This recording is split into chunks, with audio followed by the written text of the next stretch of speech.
നമസ്കാരം. സോഡിയാക് മീഡിയയിലേക്ക് എല്ലാ പ്രേക്ഷകർക്കും സ്വാഗതം.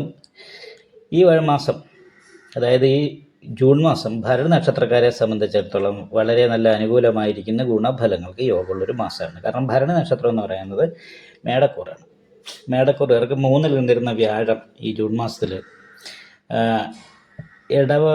കർക്കിടകൻ രാശിയിലേക്ക് മാറുന്നുണ്ട്. അപ്പോൾ മേടക്കൂറുകാരെ സംബന്ധിച്ചിടത്തോളം 3-ലെ വ്യാഴം 4-ാം ഭാവത്തിലേക്ക് വരിക എന്ന് പറയുന്നൊരു ഗുണം ഉണ്ടായിട്ടുണ്ട്.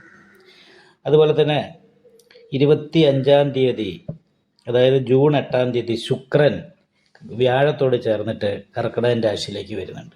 അപ്പോൾ കേന്ദ്രസ്ഥാനത്ത് ഗുരുശുക്ര യോഗം വന്നതുകൊണ്ട് തന്നെ ഈ മാസത്തിൽ കുടുംബ സംബന്ധമായ സുഖം അനുഭവിക്കാനും ദാമ്പത്യ സുഖം അനുഭവിക്കാനും യോഗമുണ്ട്.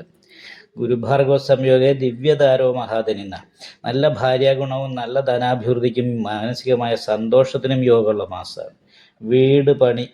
വീട് ഭൂമി വാങ്ങുക, വീട് നിർമ്മിക്കുക, അതുപോലെ തന്നെ വീട് മോടി പിടിപ്പിക്കുക, വാഹനം വാങ്ങുക, അങ്ങനെ പല രീതിയിലുള്ള ഗുണഫലങ്ങൾക്ക് യോഗമുള്ള ഒരു മാസമായിട്ടാണ് കാണുന്നത്. അത് കൂടാതെ കണ്ട് പ്രധാനമായിട്ടും ലഗ്നാധിപതി 12-ൽ ദുരിതത്തിൽ അഗ്നിമാർദ്ദ യോഗം ചെയ്തിരുന്നത് കൊണ്ട് ഭയങ്കര സംഘർഷാവസ്ഥയിലൂടെയൊക്കെ കടന്നു പോയെങ്കിൽ ഇപ്പോൾ സ്വക്ഷേത്ര ബലവാനായിട്ട് രുചകായോഗം ചെയ്തിട്ടാണ് ലഗ്നാധിപതിയായിരിക്കുന്ന ചൊവ്വ സ്വക്ഷേത്രത്തിൽ പോയിട്ട് മേടൻ രാശിയിൽ നിൽക്കുന്നത്. അപ്പോൾ അത് കാരണം കൊണ്ട് തന്നെ ഉത്സാഹം വർദ്ധിക്കും, വളരെ ആക്റ്റീവാകും.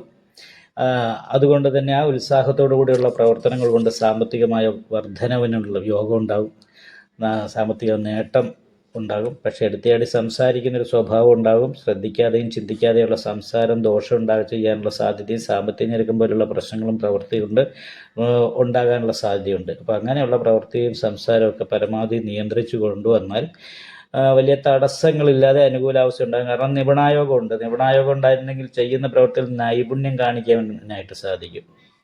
അതേപോലെ തന്നെ മറ്റുള്ളവരെ സംസാരിച്ച് ഇമ്പ്രസ് ചെയ്യാനും അതുകൊണ്ട് നമ്മളുടെ ഉദ്ദേശിക്കുന്ന കാര്യങ്ങൾ നേടാനും സാധിക്കും.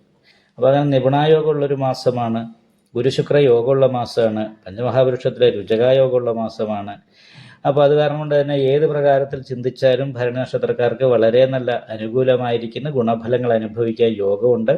എന്നാലും നാഗദോഷമുണ്ട്. ബാധാസ്ഥാനത്ത് രാഹു നിൽക്കുന്ന കാരണം നാഗപൂജ മുടങ്ങാതെ ചെയ്യണം. കർമാധിപതിയായിരിക്കുന്ന ശനി 12-ലാണ്. വിദേശത്ത് തൊഴിലെടുക്കാനായിട്ട്, വിദേശത്ത് പോകാനായിട്ട് യോഗമുണ്ട്. വിദേശത്ത് നിന്ന് തൊഴിലെടുക്കുന്നവർക്ക് അനുകൂലമാണ്. എന്നാൽ പോലും 12-ാം വ്യാഴം എന്ന് പറയുമ്പോൾ രണവാൻ എന്ന് പറയുന്നൊരു യോഗം കൂടിയാണ്. എന്തെങ്കിലും ബാധ്യതകൾ കൊണ്ട് മനസ്സമാധാനമില്ലാത്ത ആളെന്നാണ് പറയുക.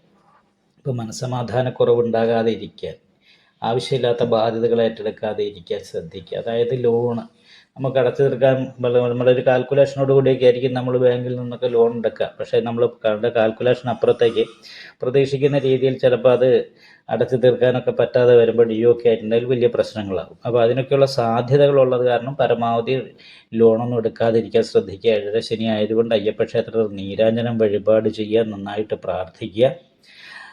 അതേപോലെ തന്നെ വ്യാഴം 4-ൽ അത്ര ഉത്തമമല്ല. കുടുംബ സംബന്ധമായിട്ടുള്ള പ്രശ്നങ്ങൾ കൊണ്ട് വീട് വിട്ട് നിൽക്കാൻ വരെ യോഗമുള്ളൊരു സമയമാണ് 4-ലെ വ്യാഴം. അപ്പോൾ അത് കാരണം കൊണ്ട് വിഷ്ണു ക്ഷേത്രത്തിൽ നെയ്വിളക്കും ഭാഗ്യസൂക്ത അർച്ചനയും ചെയ്യണം. അതേപോലെ ശിവക്ഷേത്രത്തിൽ യഥാശക്തി വഴിപാട് ചെയ്ത് നന്നായിട്ട് പ്രാർത്ഥിച്ചാൽ ഈ മാസം വളരെ നല്ല അനുകൂലമായ ഗുണഫലങ്ങൾ അനുഭവിക്കാനായിട്ട് ഭരണി നക്ഷത്രക്കാർക്ക് സാധിക്കുന്നതാണ്. നിങ്ങൾക്ക് ഈ വീഡിയോ ഇഷ്ടപ്പെട്ടാൽ ലൈക്ക് ചെയ്യുക, നിങ്ങളുടെ അഭിപ്രായങ്ങൾ കമൻറ്റ് ചെയ്യാം. ജ്യോതിഷവുമായി ബന്ധപ്പെട്ട കൂടുതൽ കാര്യങ്ങൾ അറിയാൻ ഈ ചാനൽ സബ്സ്ക്രൈബ് ചെയ്യുക. ഞങ്ങളുടെ ഓൺലൈൻ കൺസൾട്ടൻസി നമ്പർ താഴെ ഡിസ്ക്രിപ്ഷൻ ബോക്സിൽ കൊടുത്തിട്ടുണ്ട്. ആവശ്യമുള്ളവർക്ക് കോൺടാക്റ്റ് ചെയ്യാവുന്നതാണ്.